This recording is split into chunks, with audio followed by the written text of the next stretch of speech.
Hakim-Hakim pasal 3 ayat yang pertama. Judulnya bangsa-bangsa asli yang dibiarkan tinggal di Kanaan. Inilah bangsa-bangsa yang dibiarkan Tuhan tinggal untuk mencobai orang Israel itu. Jadi sengaja dibiarkan Tuhan tinggal. Jadi Tuhan tidak akan pernah habisi semua persoalan kita. Tidak akan pernah buat saudara dan saya bebas total dari setiap masalah. Kalaupun saudara udah lolos dari satu masalah hari ini, besok ada masalah baru lagi. Mana haleluyanya. Dan makanya saudaraku jangan pernah salah berdoa. Tuhan angkatlah semua beban, gak mungkin, pasti harus ada beban. Karena kalau saudara tanpa beban, haleluya, tanpa masalah, ditakutkan, dikhawatirkan, hatimu akan menyimpang karena kecenderungan manusia. Begitu mereka hidup mapan, begitu mereka hidup mulai mampu berdiri sendiri, kecenderungannya adalah melupakan Tuhan. Mereka akan menjadikan dirinya sebagai Tuhan.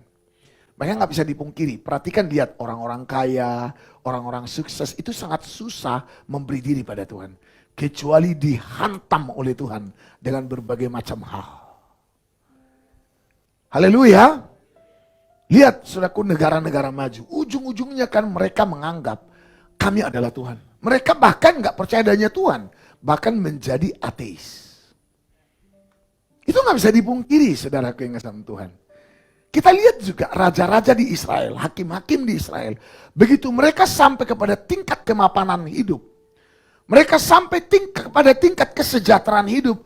Ujung-ujungnya juga menyimpang dari Tuhan. Makanya hati-hati loh. Hati-hati godaan berkat. Makanya kalaupun diberkati harus tetap merasa biasa saja. Jangan terikat hatinya. Makanya Alkitab bilang apa? Apabila harta bertambah, jaga hatimu. Jangan sampai melekat kepadanya. Karena manusia mudah sekali menjadikan dirinya Tuhan. Atas dirinya. Bahkan jangankan orang kaya.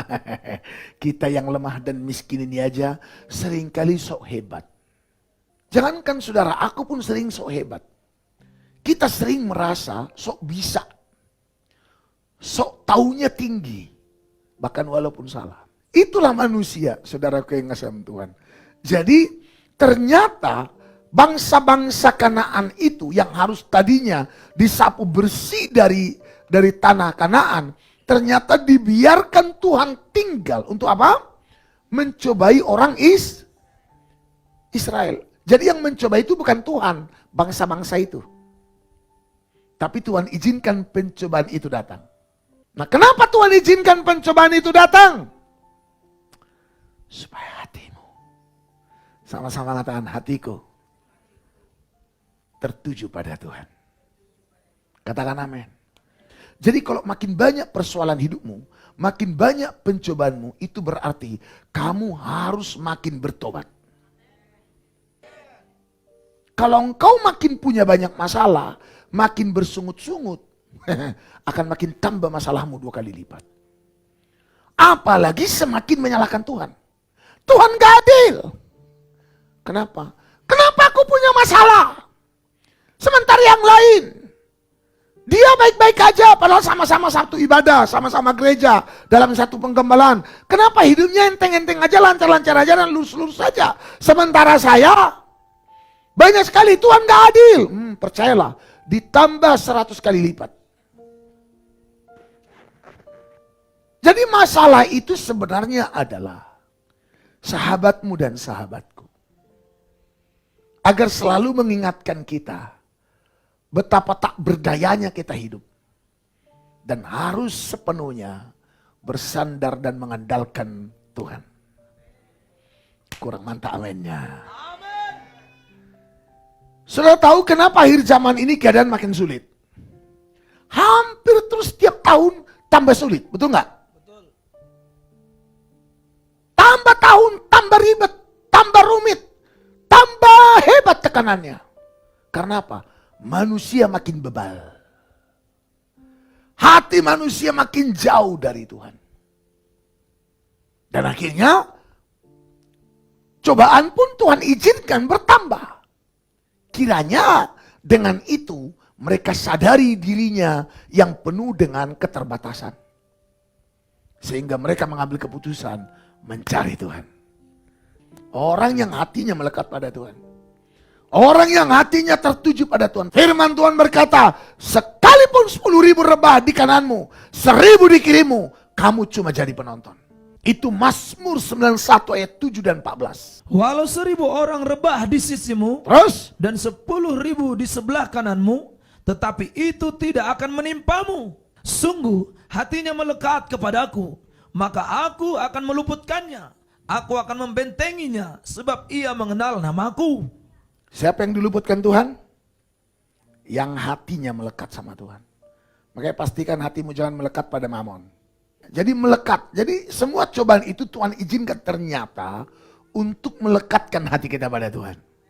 Oke, lanjut lagi ke Hakim-Hakim pasal 3 tadi. Maksudnya hanyalah, Jadi ini maksud dari pencobaan itu. Ini maksud dari persoalan yang Tuhan izinkan terjadi dalam setiap hidup kita. Katakan amin.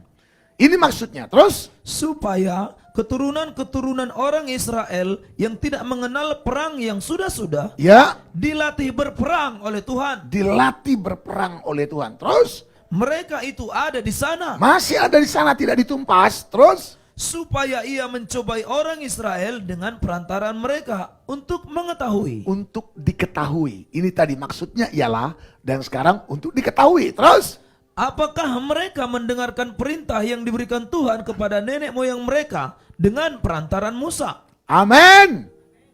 Jadi semua pencobaan itu adalah punya maksud. Dan untuk mengetahui apakah engkau sepenuhnya memang punya hati sama Tuhan. Jadi kalau dengan masalah yang ada padamu tidak membuatmu makin dekat sama Tuhan. Sekali lagi, dengan persoalan yang ada padamu tidak membuatmu makin dekat sama Tuhan. Dengan cobaan yang kau sedang hadapi dalam hidupmu tidak membuatmu semakin dekat sama Tuhan. Maka sudah bisa dilihat dan diketahui siapa engkau sebenarnya.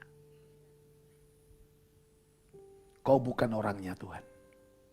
Oke? Kalaupun selama ini kau tidak paham ini. Tapi hari ini kau dengar firman ini. Dan semua akhirnya pencobaan yang ada dan kau alami itu. Kau sadari ternyata itu adalah cara Tuhan. Untuk menggiringmu supaya makin mendekat padanya. Carilah Tuhan. Dan berharaplah padanya. Supaya apa? Engkau diluputkannya. Lihat saya semua. Gak ada kita yang kuat menghadapi cobaan apapun. Gak ada yang kuat. Lihat saya, Tuhan Yesus saja. Kalau nggak dikuatkan malaikat Tuhan menghadapi pencobaan di Taman Getsemani sebelum memikul salib. Alkitab mencatat dia sudah sampai berkeringat titik-titik darah.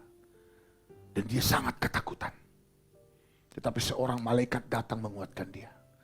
Yesus saja manusia sempurna. Hampir tidak kuat menghadapi salib. Kalau nggak karena datang seorang malaikat menguatkannya. Siapa engkau dan saya? Lihat di Alkitab, siapa yang lolos dari pencobaan? Salomo aja jatuh. Daud jatuh. Elia hampir bunuh diri. Siapa yang lolos? Nggak ada yang lolos. Kecuali dia bersandar pada Tuhan. Kecuali melekatkan hatinya pada Tuhan.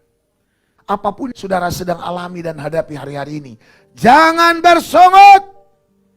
Dan apapun yang akan kita hadapi besok dan selanjutnya, jangan bersungut. Belajarlah melarikan dirimu pada Tuhan. Jadikan Tuhan tempat perteduhanmu. Yesus adalah tempat persembunyian kita.